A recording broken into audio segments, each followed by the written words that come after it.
यहाँ आपको अपडेट करेंगे। तुर्बत में धमाके से एक शख्स जाँ बहक जबकि 35 अफराद जख्मी हो गए हैं। इस बारे में मजीद जानते हैं डॉन न्यूज के नुमाइंदे अब्दुल्ला जहरी से। अब्दुल्ला, क्या तफसीलात हैं आपके पास?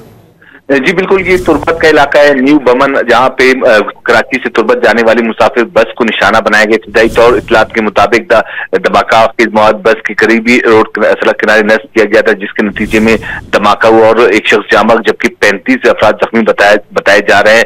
पुलिस जराये के मुताबिक धमाके के वक्त पुलिस की सिक्योरिटी एहलकारों और आला ऑफिशियल भी उसी मकाम से गुजर रहे थे जो इस धमाके की जद में आए, जिसके नतीजे में धमाके में पुलिस एहलकारों की भी जख्मी होने की इतलात है। इब्तदाई तौर पर 35 जख्मियों को सिविल हॉस्पिटल तुर्बत और दीगर हॉस्पिटल मुंतकिल कर दिए गए, जिनमें 18 की हालत तशवीशनाक बताई जा रही है। जबकि जाँ बहक होने वाली शख्स की शिनाख्त जो जावेद सर कोच है, उनकी कंट्रैक्टर बताया जा रहा है। पुलिस और दीगर कानून नाफिज करने वाले अदारों के एहलकार इस वक्त जाए वक़्वा पे मौजूद है और मजीद शवाहिद इकट्ठे किए जा रहे हैं, जबकि जख्मियों को तमाम जो तुर्बत के हॉस्पिटल है वहां पे मुंतकिल किया गया है, जहाँ पे उन्हें शवाहिद इकट्ठे किए जा रहे हैं। अब्दुल्ला जहरी हमें अपडेट कर रहे थे, आपका शुक्रिया।